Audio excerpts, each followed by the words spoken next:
Namaskar. Hello and welcome to PGurus channel. I'm your host Sree Iyer. Today I have a new guest. Seldom does it happen that a person who's not a citizen of India, a journalist, is one of the most talked about person in the last couple of weeks. I'm talking about Bangladesh journalist Salahuddin Choudhury ji, and he's going to be talking to us today. We're going to talk about three topics.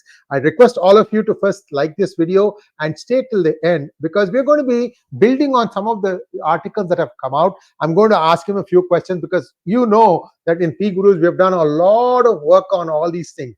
The Rahul Gandhi saga, Raga saga, we used to call it, then Sonia Gandhi's antecedent, as well as what is happening in Bangladesh right now. But now let's welcome Salahuddin Choudhury Sahab. Choudhury Sahab, Namaskar, Jai Sri Ram, how are you? Thank you very much. Namaskar. My profound gratitude to the viewers of PGurus and to you for kindly inviting me. Thank you so much, Choudhury Sahab. And first question that I have is that, see, this whole thing about Sheikh Hasina being forced to exit came rather suddenly to people thought, at least in India, people thought, look, there was elections in January as a new government in power, and Sheikh Hasina ji has another mandate and it's going to go on. Suddenly this thing happened.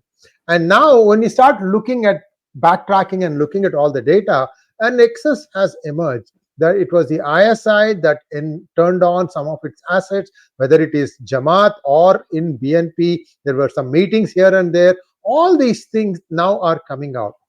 This is one side. On the other side, I'm also hearing that the chief of ISI has gone missing.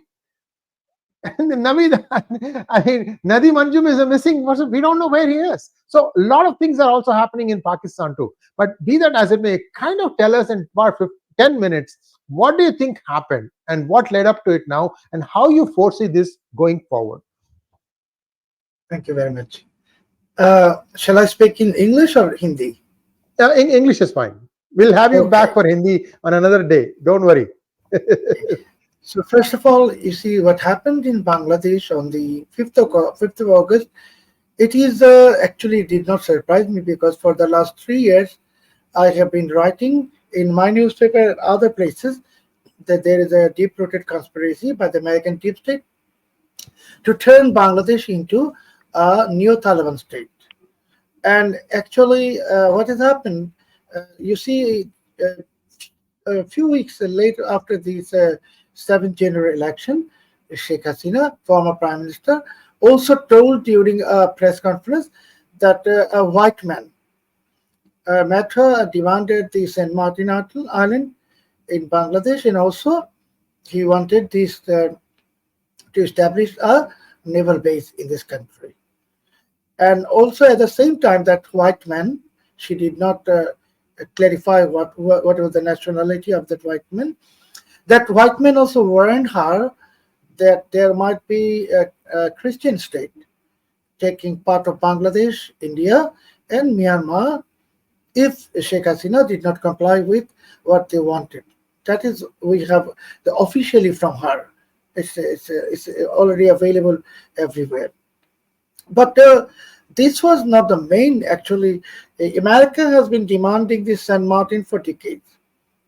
Reason is there are 24 points inside the Bay of, the Bangladeshi ocean area, the Bay area.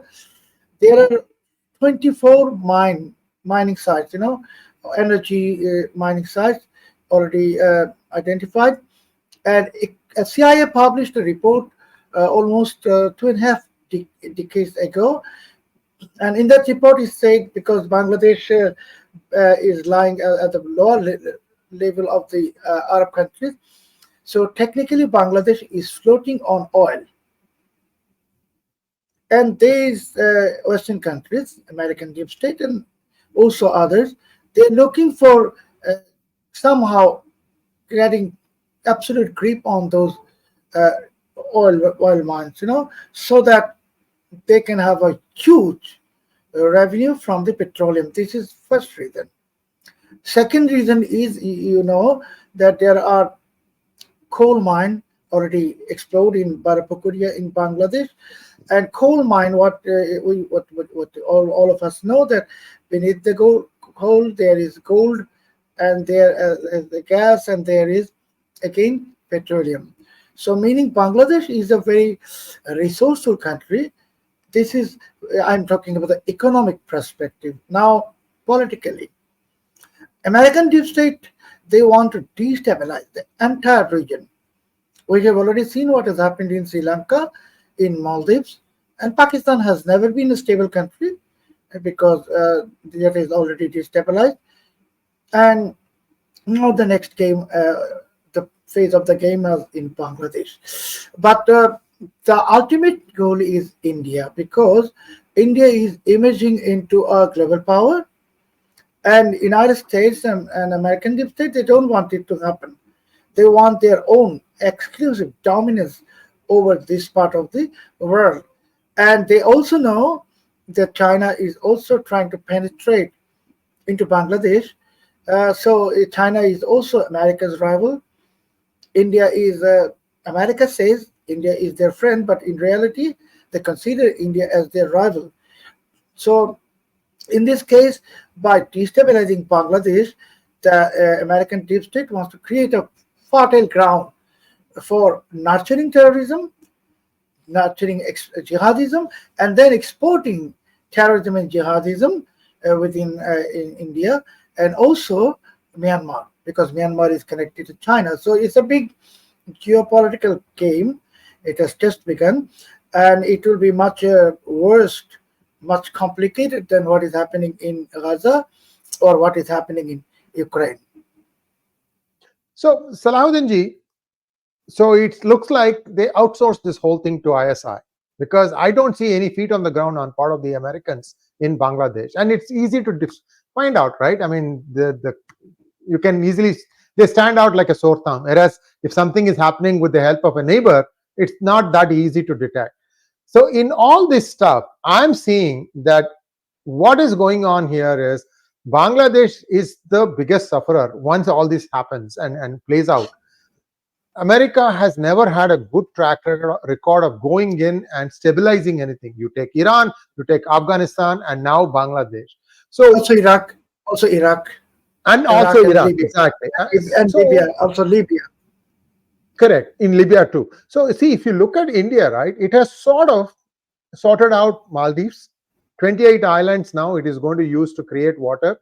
And people will say, oh, no, this is just a water making industry. That's not true. There is more to it than that. So that's one part. And in fact, for Sri Lanka also, India has sorted them out. So both these places steadily, India is sort of able to get the balance there. Now, for India to come back into Bangladesh, how do you see a couple of steps? What do you think will happen in your view? I'm not going to hold you to it. How do you think this is going to play out? Because I'm hearing that now China is getting a foothold, because both these countries, China and US, they're outsourced always to the same place, the Pakistanis. You see, we have not seen in Sri Lanka or Maldives that after what has happened there, any particular country was prominently showing up. We did not see that.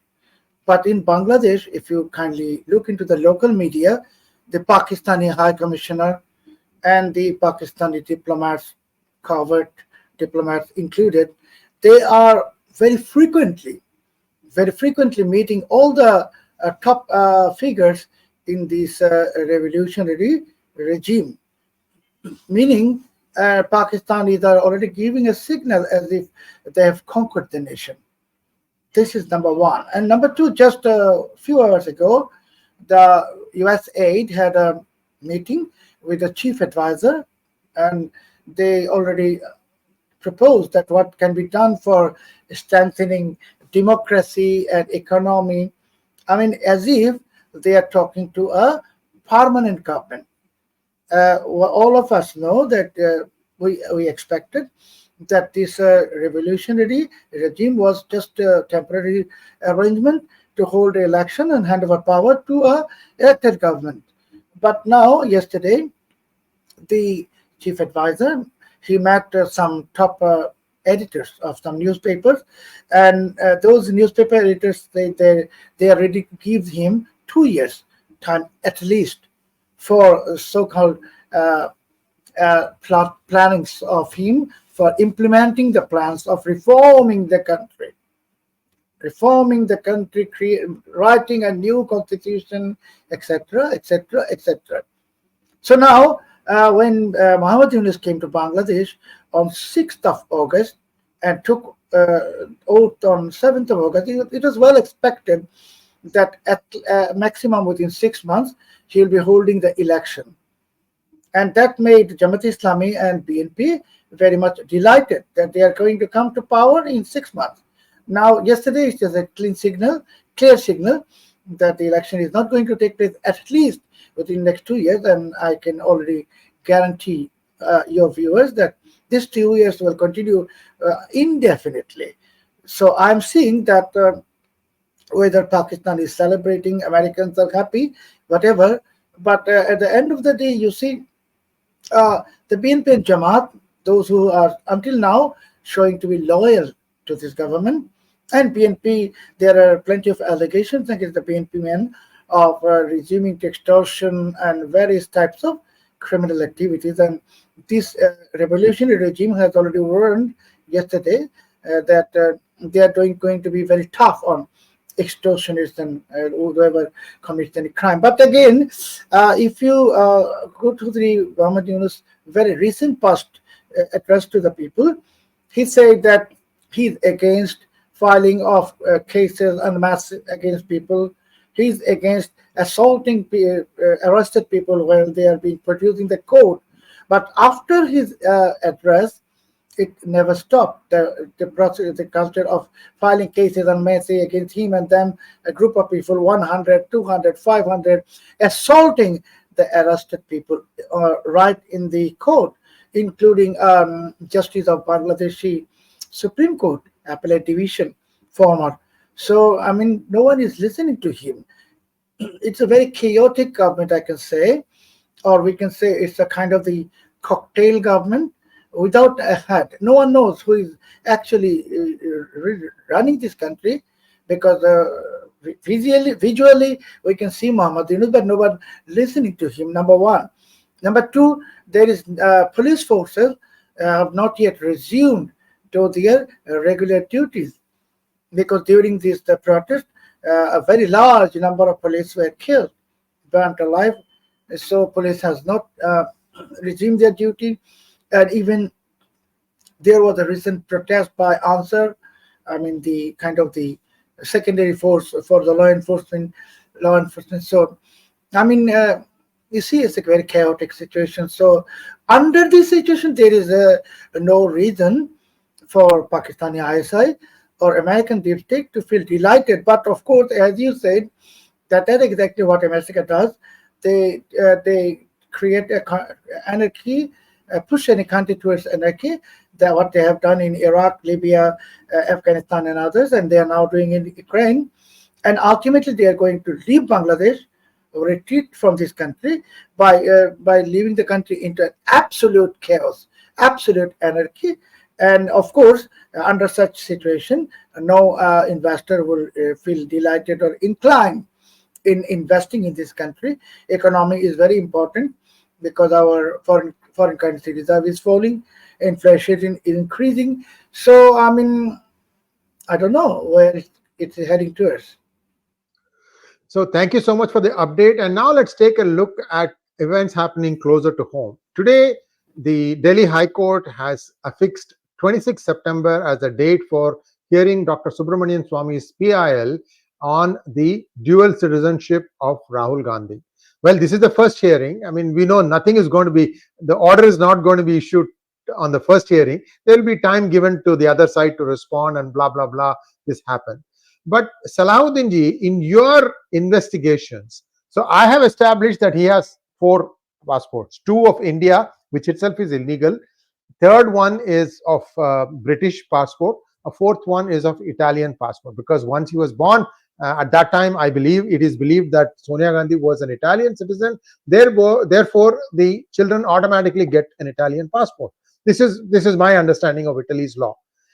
I'm hearing that there are more passports too. What is your read? You have done extensive amount of research on Mr.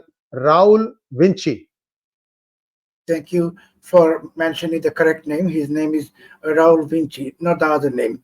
So you see, yes, he has two Indian passports, as you know, and two different names, and two are valid passports, which is absolutely illegal. He has an Italian passport because by default he's an Italian citizen, being born from the home of an Italian mother. He has a British citizenship. At the same time, he has a citizenship of a Caribbean island nation. So a gentleman having two Indian passports and two different names, a British passport, Italian, and Caribbean. I mean, he's your future prime minister, as projected by many. So, I mean, for a country like India, which is the largest and oldest democracy in the world, and many countries in the world, they follow India when there is a question of democracy.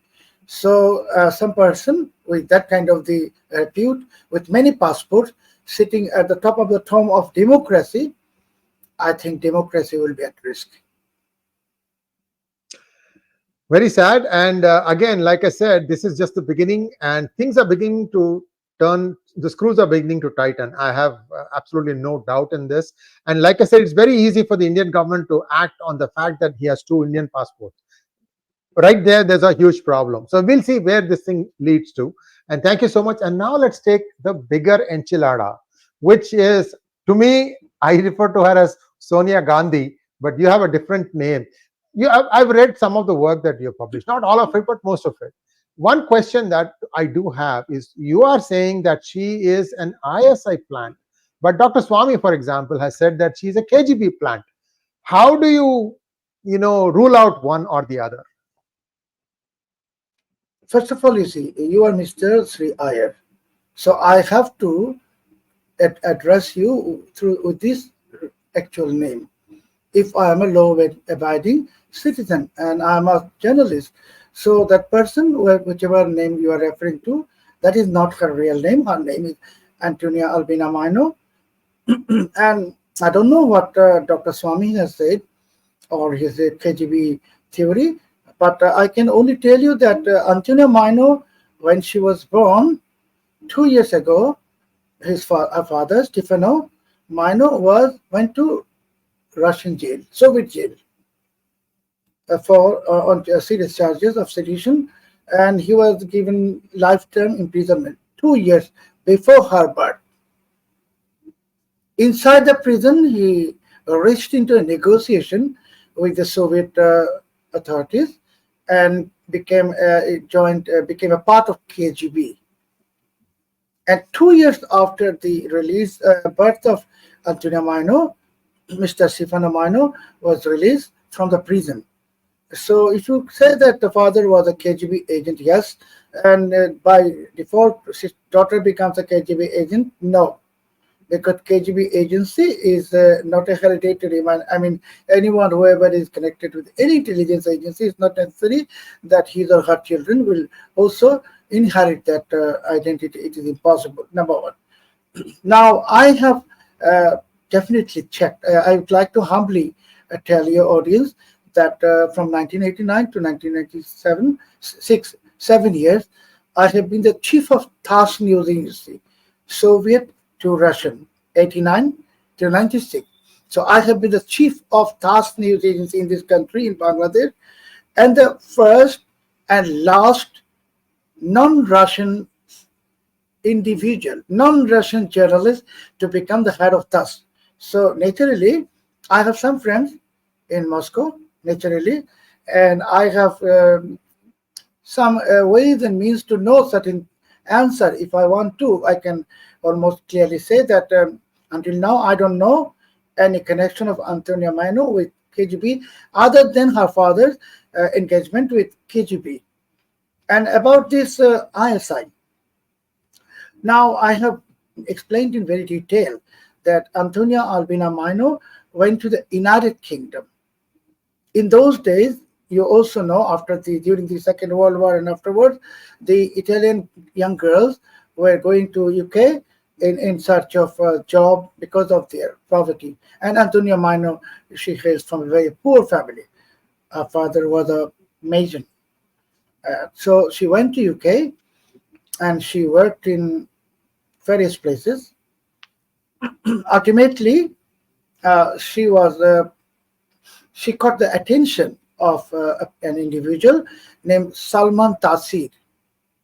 Why? Because Antonio Maino, when Antonio Maino was working in certain escort agencies or whatever bar, so she somehow caught attention of the Mr. Gandhi. And Salman Taseer, who is Salman Taseer?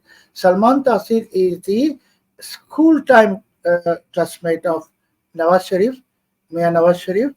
Salman Taseer was also a very influential leader of Pakistan People's Party, and he had also deep connection with the ISI. So when he saw that Antonio Maino getting attention from Mr. Gandhi, he conveyed this message to Islamabad or Rawalpindi. On those days it was Rawalpindi, not Islamabad. And they, by the time actually the Pakistani ISI was aware that Mr. Gandhi is in UK for study, and it is a great opportunity for them to deploy certain women so that they can either work as a honey trap or something else. But they never thought that someone would become seriously involved romantically with Mr. Gandhi. What actually Antonio Maino succeeded, and that made her top attention, top interest of the Pakistani ISI. So through Salman Taseer, because Salman Taseer gave her a job in his company, and I will be tweeting very shortly that there were two confirmed girlfriends of Salman Taseer. Two. I'm just now going to tweet it with the evidence. One is some Tavleen Singh of India, a journalist. Another one's name is not mentioned. Actually, his name was there. It has been removed. So that girlfriend is Antonia Maino. And Salman Taseer played with her and started giving her lots of money, gifts, expensive, etc. And at one stage, Antonia Maino was introduced to the ISI's covert agent diplomat in London. And that is the starting point. Later, she was introduced to Riaz Hussain, Brigadier General, then the chief of ISI. And by the time she came to know that she is working for ISI, she was given orientation, because in intelligence agencies, it's not like that someone is recruited and no, there are certain process of orientation and training. It was all given in London. And because Antonia Albina Maino succeeded in marrying Mr. Gandhi, so the Brigadier General Riaz Hussain got presidential medal from the Pakistani government. And in the file of the presidential medal, it is clearly written, in recognition to his success in Operation Lovely Maina, not Maino. Maina is a Urdu and Hindi word. It's a bird. It's a bird. Yeah. Yes. So he has been officially given that presidential medal, and it was a big success for Brigadier General Riaz Hussain that to infiltrate or penetrate someone very much deep inside India's mighty political dynasty. I can call it dynasty, not family. And this is the story of Albania Maino. Until now, I can reveal. But as you know, that Albania Maino would be trying to legally challenge me.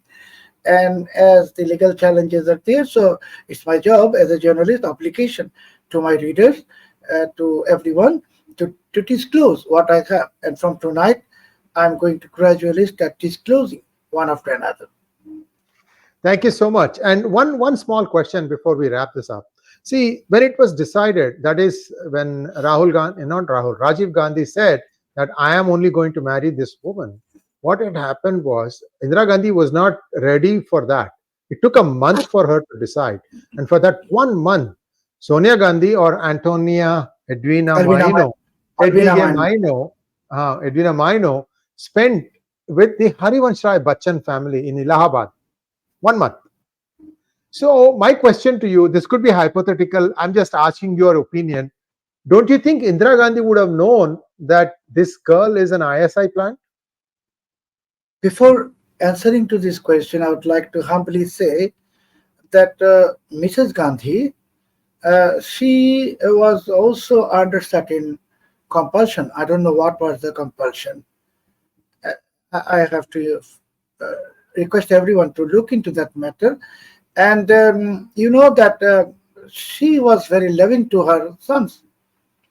And it was like a mother compromising, surrendering her whatever to the son's ego. And most importantly, that Alvina Maino never got converted to Hindu religion. The marriage took place under interfaith rule. So, if you are asking me if Mrs. Gandhi knew about her connections with ISI, I would like to say, giving a benefit of doubt to Mrs. Gandhi, that she did not know, because ISI is not that idiot organization which would be so easily exposed or disclosed. So, I say that they were successful in concealing this matter to Mrs. Gandhi and also to the Indian intelligence agencies. I mean, I have exposed this matter only recently, but in India there are mighty intelligence agencies.